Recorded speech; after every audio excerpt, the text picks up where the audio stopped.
À l'aube, un poste de garde isolé s'éveille au cœur d'une réserve d'Afrique de l'Est. Ce matin-là, il reçoit une visite que personne n'aurait pu imaginer. Des dizaines d'éléphants s'avancent vers les bâtiments. Ils n'émettent aucun bruit. Ils ne montrent aucune hésitation. Un homme sort sur le pas de sa porte. Il se fige aussitôt. Aucun garde de la réserve n'a jamais vu une scène pareille. Pourtant, rien dans l'attitude des animaux ne laisse penser à une menace. Les éléphants avancent en groupe compact, presque en formation. Leur calme surprend encore plus que leur nombre. Ce qu'il va découvrir dans les minutes suivantes va changer sa manière de voir ces animaux. Mais pour comprendre ce moment, il faut revenir à la veille. C'est là que tout a commencé. Avant de poursuivre, dites-moi en commentaire ce que vous pensez de ce genre de comportement chez les animaux. Likez la vidéo si elle vous touche et restez jusqu'à la fin, car cette rencontre réserve encore une surprise. La veille donc, sous un soleil déjà haut, le garde forestier Matteo effectuait sa patrouille habituelle. Cela faisait 12 ans qu'il connaissait cette zone. Il connaissait chaque sentier, chaque point d'eau, chaque groupe d'animaux.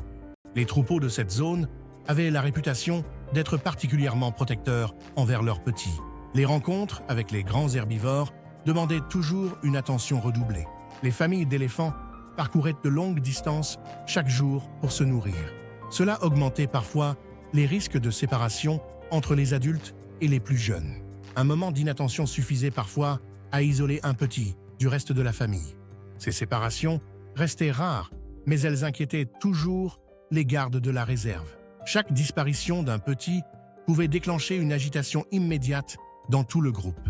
Ce jour-là, un cri différent des autres attira l'attention de Matteo. Ce cri était aigu, répété, chargé d'une détresse évidente. Il savait qu'un jeune animal en difficulté pouvait attirer tout un troupeau en quelques instants. Alors, il hésita avant d'avancer. Il pesait le risque de s'approcher seul. Le protocole de la réserve interdisait justement ce genre d'intervention individuelle. Mais le cri se répétait, de plus en plus faible. Les forces de l'animal semblaient déjà s'épuiser. Matteo choisit finalement d'avancer. Chaque seconde comptait pour l'animal en détresse. Il se glissa entre deux bosquets d'acacias. C'est là qu'il découvrit la source du bruit. Un jeune éléphant se trouvait seul, la patte avant prise dans un lien métallique. Ce lien avait été abandonné par des braconniers, sans doute destiné à un autre animal. L'animal tirait de toutes ses forces pour se libérer. Mais chaque mouvement resserrait davantage le piège autour de sa peau. Une marque rouge commençait à apparaître sur la patte. L'animal respirait fort, les yeux écarquillés par la panique. Pendant quelques secondes, Matteo resta caché derrière un buisson. Il cherchait à évaluer si un adulte se trouvait tout près. Il savait que le calme apparent de la savane pouvait cacher un troupeau immobile. Autour de lui, l'herbe piétinée et les branches cassées racontaient une histoire. Le reste du troupeau n'était pas loin. Il était probablement parti chercher de l'eau avant de revenir chercher le petit resté en arrière. Matteo savait qu'il n'avait que quelques minutes avant que les adultes ne reviennent. Un troupeau alerté par la détresse d'un jeune ne ferait aucune différence entre un sauveteur et une menace. Il s'approcha lentement, l'animal se figea un instant, les yeux fixés sur cet inconnu. Puis il cessa peu à peu de tirer sur le lien, sentant qu'aucun danger ne venait de cet homme. Matteo sortit un couteau court de sa ceinture. Il commença à couper les fibres du lien, brin par brin. Il évitait de toucher la peau irritée de l'animal. Au loin, un grondement sourd traversa la savane. C'était l'appel puissant d'un adulte inquiet, cherchant activement son petit disparu. Le bruit des branches qui cassaient se rapprochait à une vitesse inquiétante. Matteo comprit qu'il ne lui restait presque plus de temps. Les fibres du lien résistaient, tressées, serrées autour de la patte. Une silhouette massive apparut furtivement entre les branchages. Elle disparut aussitôt derrière un massif d'acacias. Il appuya une dernière fois sur la lame et le lien céda d'un coup sec. Le jeune éléphant fit un premier pas hésitant. Puis un second, il retrouva pleinement son équilibre. L'animal se tourna vers Matteo un court instant, sans peur apparente dans le regard. Puis il s'élança dans la direction précise d'où venaient les appels du troupeau. Matteo recula rapidement vers son poste et il ne se retourna qu'une fois arrivé en sécurité. Il sentait désormais le sol trembler sous ses pieds. Il aperçut alors plusieurs silhouettes grises rejoindre le jeune animal. Elles l'examinèrent longuement avec leurs trompes. Ce soir-là, il raconta l'épisode à ses collègues. Certains l'écoutaient avec inquiétude, d'autres avec une curiosité sincère. Ils lui rappelèrent aussitôt le risque qu'il avait pris en s'approchant seul d'un troupeau inquiet. L'un d'eux lui expliqua que dans d'autres réserves, des gardes avaient déjà rapporté des comportements étranges de la part d'éléphants secourus. Personne n'était jamais parvenu à s'accorder sur une explication commune. Matteo savait qu'ils avaient raison sur le principe, mais il savait aussi, au fond de lui, qu'il referait exactement la même chose. Le lendemain matin, un mouvement inhabituel attira l'attention de Matteo près des limites du poste. C'est à ce moment précis que l'histoire rejoint son point de départ. Le troupeau entier s'était mis en marche, calmement, vers les bâtiments du poste. Matteo sortit et observa les animaux qui avançaient dans sa direction.